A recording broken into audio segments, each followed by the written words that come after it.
సుహాసిని గారు మొత్తం విన్నారు మీరు. వీటిల్లో స్పష్టంగా మనకి ఇంకా లోతుగా వస్తే వివరాలు ఏమొస్తాయో తెలియదు, మనకు తెలియదు. కానీ కీలకమైంది వాళ్ళు అనుకున్నది టారిఫ్స్కి సంబంధించి. వాళ్ళకి మనం ఎక్స్పోర్ట్ చేస్తే 3% టారిఫ్ అక్కడ విధిస్తూ వచ్చారు ఇప్పటిదాకా. మనం ఇంపోర్ట్ చేసుకున్న వాటికి 9.5. ఇది బైడెన్ ఉన్నప్పుడంతా అదే కొనసాగింది. ఇవాళ 3 రెట్లు మన ఉత్పత్తుల మీద టారిఫ్ విధించబోతా ఉన్నారు. లేదంటే మనం 3 రెట్లు తగ్గించుకోవాలి. ఇది ఆయన చెప్పింది అది.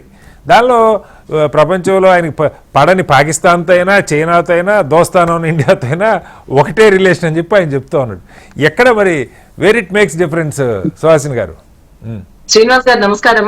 ప్యానెల్లో ఉన్న లక్ష్మీనారాయణ గారికి, పుల్లారావు గారికి, దిలీప్ గారికి నమస్కారం. అందరికి ప్రేక్షకులందరికీ కూడా. ఇది ఏంటంటే మోదీ గారు స్నేహము ట్రంప్ తో మాత్రమే కాదండి, 73 దేశాలను విజిట్ చేశారు. ఒకటి దౌత్య పరంగా ఫారెన్ కంట్రీస్ అన్ని దేశాలతో పాటు మనకు ఒక మంచి రిలేషన్ మెయింటైన్ చేయాలి. మన దేశం ఇక్కడ మెయిన్ మోటో ఏంటి అంటే ఇక్కడ మనకు క్లియర్ గా కనిపించింది ఈ రోజు, make India great again Modi గారిది. అదే విధంగా make America great again. Mega కలిసి మెగా అని చెప్పుకున్నారు. అది ఒక రకంగా అండి మనం గర్వించదగ్గ మాట అది. ఎందుకంటే దేశం బాగుపడాలి, మన దేశంలో సాంకేతికంగా ఒక డిఫెన్స్ రక్షణ పరంగా, ఇన్ఫ్రాస్ట్రక్చర్ పరంగా అన్ని విధాలుగా మన దేశం ముందంజలో ఉండాలి అన్న ఒక తపనున్న నాయకుడికే ఆ ఇతర దేశాలకు వెళ్లి వాళ్ళతో కొంత మనం రిలేషన్ మెయింటైన్ చేసి, లేకపోతే అసలు ఈ రోజు 73 దేశాలు మోదీ గారు ఒక్కరు విజిట్ చేశారంటే గతంలో మనం ఎక్కడ చాలా నెగ్లెక్ట్ చేసింది మనం చూసాం. అది వెళ్తే ఉపయోగం ఏంటి, వెళ్తే ఏంటి లాభము అన్నది ఇప్పుడు తెలియదండి.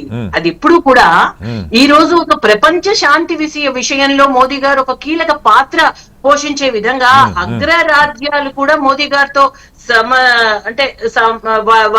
అంటే కొంత వాళ్ళని మాట్లాడుతున్నారు. గౌరవానికి ఏం తక్కువ లేదు సుహాసిని గారు. ఆయనకేదో అదేదో ప్రత్యేకమైన ప్యాలెస్ ఇచ్చారు, ఇవన్నీ పత్రికల్లో వచ్చినాయి. చాలా గౌరవంగా అవన్నీ నేను చెప్పట్లేదు, అన్ని డీటెయిల్స్ మనకు. ఎందుకంటే కుర్చీ లాగారు, కుర్చీ వేశారు, సరే సోషల్ మీడియాలో ప్రత్యేకంగా ముక్క కట్ చేసేస్తున్నారు. ఈయన బహుశా F-35 మీద సంతకం చేస్తుంటారు, అమెరికాకి లాభం కలుగుతుంది కాబట్టి ఆయన కుర్చీ జరిపి మోడీ గారికి ఫెసిలిటేట్ చేశారు. ఇది మనకి విజయం అవుతుందా? ఆఖరికి సుహాసిని గారు, ఇండో చైనా LACకి సంబంధించి కూడా నన్నేమన్నా మధ్యవర్తిత్వం చేయమంటారని మోడీ గారి ముఖాన్ని ఆయన అడిగినటువంటి పరిస్థితి. సరే, ఈయన సున్నితంగా తిరస్కరించారు. అంటే ఎంత ఒక దుందుడుకు స్వభావం ఉంది మనకి. ప్రత్యేకంగా ఇప్పుడు ఎలాన్ మస్క్తో మాట్లాడారు ఈయన మోడీ గారు.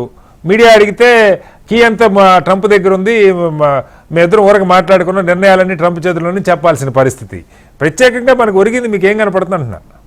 ఒకటండి, అక్కడ ట్రంప్ ఎంత తెలివైన వాళ్ళు, మన దేశం నుంచి వెళ్లిన వాళ్లతో అకంపెనీ చేసింది Jaishankar garu, foreign external affairs minister, and also Ajit Doval garu. So మనకి ఇప్పటికిప్పుడు ఎంత ఇచ్చినా ఇంకా ఎక్కువ ఇస్తే బాగుండని, ఏది మాట్లాడినా ఇంకా ఆ విషయం కూడా మాట్లాడితే బాగుండని అనిపిస్తుంది. అది సాధారణ విషయం. కానీ ఇక్కడ ఒకటి ట్రంప్ క్లియర్ గా చెప్పింది ఏంటి అంటే రెసిప్రోకల్ అప్రోచ్ లో వెళ్తాము అన్న ఒక హామీ ట్రంప్ ఇవ్వడం జరిగింది. First point. ఎప్పుడైతే ఆ మాటకు అతను కమిట్ అయ్యాడో, అందులో జనవరి 20న ఒక అగ్రరాజ్యం, USA తక్కువ చిన్న కంట్రీ కాదు, అతను ఒక ప్రెసిడెంట్ గా అతను తీసుకున్నాక, అతను స్వేరింగ్ ఇన్ సెరమనీ చేసిన తర్వాత నెల కూడా తిరగకుండా మోదీ గారే వెళ్లారు, కలిశారు. అంటే ఏంటంటే ఒకటండి, మీడియాకు చెప్తున్న విషయాలతో పాటు మనం చూసాం ఎన్నో దేశాలకు వెళ్తున్న వల్ల మనకు ఉపయోగాలు ఏమున్నాయి అని. దీనిలో మనకి ఇక్కడ టారిఫ్స్ విషయానికి వచ్చేసరికి అన్ని అంటే ఇప్పటిదాకా మనం బెనిఫిట్ పొందుతూ ఉన్నాం సుహాసిని గారు. ఇప్పటిదాకా మనం 3 రెట్లు బెనిఫిట్ పొందుతున్నాం అమెరికాతో వాణిజ్యంలో. ఇప్పుడు అది సమం కాబోతే నష్టపోయేది భారత్ కదా అనేది ప్రశ్న. ఏ విధంగా కూడా అంటే నష్టాన్ని పూడ్చే విధంగానే మోదీ గారి నాయకత్వం ఉంటుంది. ఇంతవరకు చూస్తున్నాం. ఎక్స్పోర్ట్ చేసిన వాటిల్లో మనం కనుక గమనించినట్లయితే 75% ఎక్స్పోర్ట్ చేసే, అమెరికా ఎక్స్పోర్ట్ చేసే దానిలో ఇండియా 5% కన్నా తక్కువ ఉన్న టారిఫ్స్ అండి. అది ఇక్కడ గమనించాల్సిన విషయం. అండ్ ఇంకా రాబోయే దానిలో ఏదైతే టారిఫ్స్ నేను స్ట్రిక్ట్ చేస్తాను, ఏదైతే మాటలు మాట్లాడారో అవన్నీ కూడా రేపు పొద్దున ఈ మీటింగ్ తర్వాత ఏప్రిల్లో అమెరికా తీసుకొచ్చే ఒక బడ్జెటరీ క్యాల్కులేషన్స్ లో అప్పుడున్న డెసిషన్స్ లో మనకి ఇంకొంచెం క్లియర్ పిక్చర్ అయితే ఖచ్చితంగా వస్తుంది. Don't underestimate Modiji's visit to US in the early stage. That's what we want to tell. ఎందుకంటే India is also exporting US చాలా ఇంపార్టెంట్ గా టెక్స్టైల్స్, మెడిసిన్స్, జెమ్స్, జ్యువెలరీ ఎన్నో విధాలుగా మనం కూడా ఎక్స్పోర్ట్ చేస్తున్నాం. ఇప్పుడు వాటి మీద ఆయన టారిఫ్స్ వేస్తారంటున్నారు సుహాసిని గారు. నేను చెప్తుంది అదే, అన్ని ఉంటాయండి. ఏ కంట్రీ ఎవరు తక్కువ కాదు ఇక్కడ. అక్కడే అర్థమైపోయింది కదా, అమెరికా గ్రేట్ అగైన్ అన్న పద్ధతిలో ఆయన ఉన్నాడు, ఇండియా గ్రేట్ అగైన్ అని మనం ఉన్నాము. సో ఇందులో ఒక ఎలా అంటే ఒక అమికబుల్ సిచ్యువేషన్ లో వాళ్ళు వస్తారు తప్పితే నష్టం అయితే జరగకుండా చూసుకోవాల్సిన బాధ్యత మన భారతదేశానికి ఉందండి.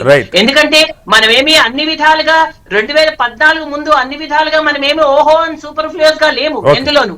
ఇప్పుడే స్థిమితంగా మనం అగ్రరాజ్యాలతో పోటీ పడుతున్నాము అంటే that itself is a big thing.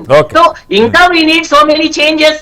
F-35 అంటే ఇప్పుడు ఏదో మాట్లాడారు ఇందాక, రఫైల్ యుద్ధ విమానాల్లో ఎప్పుడో ఇదే విషయం రాహుల్ గాంధీ మాట్లాడి భంగపాటు పడ్డాడు. కనీసం రఫైల్ డీల్ లో టెక్నాలజీ ట్రాన్స్ఫర్ ఉంది, దీనిలో టెక్నాలజీ ట్రాన్స్ఫర్ కూడా లేదు సుహాసిని గారు, మీరు గమనించాలి. Let's wait. ఎందుకంటే మేక్ ఇన్ ఇండియా ఉంది కదా, మనం టెక్నాలజీని ఇంబైబ్ చేసుకుని ఇక్కడ మనం ఎంప్లాయ్మెంట్ ఆపర్చునిటీస్ క్రియేట్ చేసుకుని కదా మనం సేల్ ఇస్తున్నాం అన్ని కంట్రీస్ కి. Let's wait and see. ఎందుకంటే ఇప్పుడు దిలీప్ గారు చెప్పినట్టుగా ట్రంప్ అన్నది కొంత ఎక్సెంట్రిక్ పర్సన్, కానీ అక్కడ అగ్రరాజ్యాంతో డీల్ చేయాలి అంటే అంతకంతా నాక్నెస్ ఉండాలి, ఇంటెలిజెన్స్ ఉండాలి. అట్ ది సేమ్ టైం ఇబ్బంది పడకూడదు. మన దేశానికి సంబంధించిన ప్రజలు చాలా మంది ఉన్నారు అమెరికాలో. సో అన్ని విధాలుగా వయా మీడియాగా మంచి రిలేషన్స్ తోనే బయటకు వస్తాం. అండ్ ఈ ట్రిప్ డెఫినెట్లీ దీని పర్యవసానం అంటే దీని సక్సెస్ మనకి నెక్స్ట్ డేస్ లో తెలుస్తుంది.